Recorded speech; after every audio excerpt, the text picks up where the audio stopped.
chasing the world, the lights, the casinos, the cars, the girls.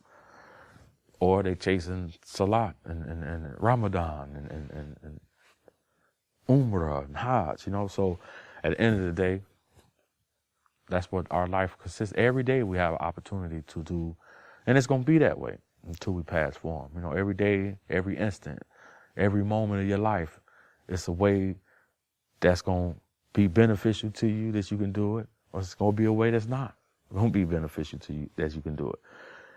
And they both have its own ends and destructions. So, again, Islam points that out to you beautifully. And as a person, I needed to know that. I needed to know that I should strive to be nothing other than a person who just responded to life as life brought it. Wasn't no rhyme or reason to it, or no right or wrong. At some point in my life, I never thought about a right or wrong. It doesn't matter. You got to deal with the consequences. I ain't got time to talk about right or wrong. But Islam changed that for me, where it is a proper way to do something, a proper way not to do something. And it's clearly defined. It's not a mystery. It ain't nothing that you got to guess or second guess. It's purity. What to say? Truth is firmly established, and falsehood is firmly falsehood.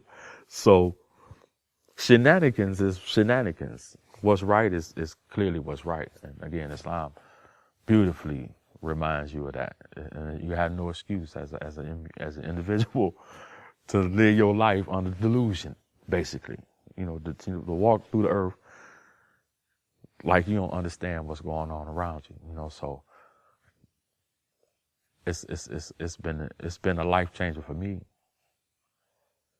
It has changed my life in a whole lot of ways. So alhamdulillah that I know what I know from about Islam, and I didn't live in that country.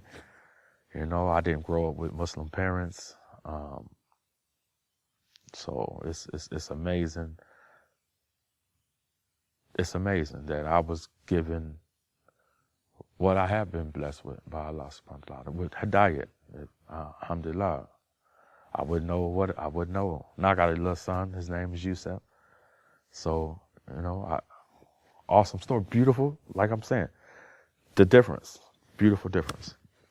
When you read about the prophet Yusuf or Joseph in the Bible, that story is told. And the principles still apply. You can read it, you can find it in there from the biblical perspective. But when you read the Quranic perspective, it's a point where I think they say her name Zuleika. I don't know if that's the commentary of it, but when the lady had invited her friends over and they had cut their hands, and they all had fell in love with the beauty of Yusuf, alayhi salam. He prayed to Allah subhanahu wa ta'ala and said that, "Oh Allah subhanahu wa ta'ala, prison is more to my liking than that to which they invite me to. Oh Allah, if you don't save me, I shall be inclined to," basically he said, to submit to my own youthful folly.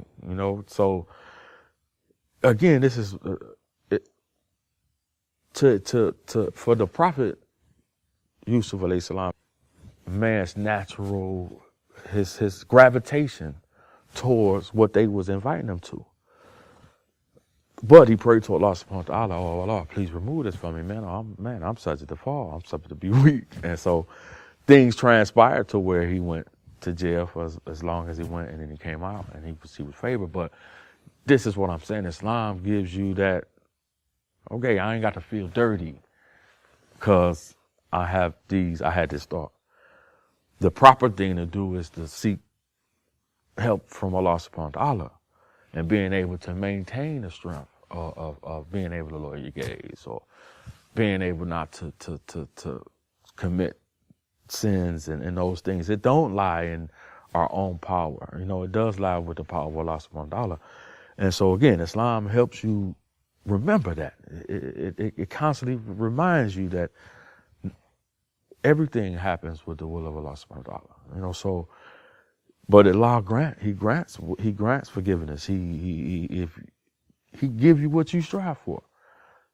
At the end of the day, if you strive for people strive for the things that they strive for, Allah so gracious, they give it to them.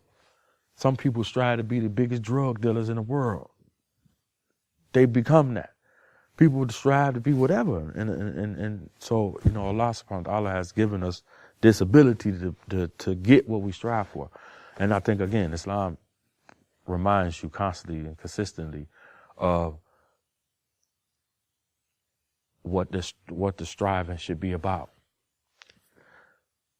In terms of every man and woman, what our strive should be the closest to Allah subhanahu wa ta'ala, but we still have duties to our families. We still have duties to the communities. We still got duties to the environment. But our first level of duty is to strive to be following the way of Allah subhanahu wa ta'ala. Sunnah to Allah. The Prophet Muhammad didn't say, like he said, he didn't say anything on his own. Everything he said is Allah has told him. So the Prophet's way is Allah's way at the end of the day. And Islam, again, gives us a certainty that how we conduct our affairs, how we react, and how we do certain things, we can please Allah subhanahu wa ta'ala in our everyday walk of life. It's not a part of it that's absent without the consciousness of doing things that's pleasing to Allah subhanahu wa ta'ala. No matter what it is you're doing, from taking out the garbage to cleaning the tub, cleaning the bathroom, how you treat the animals, your whole existence, your whole being. So the power of Islam is awesome.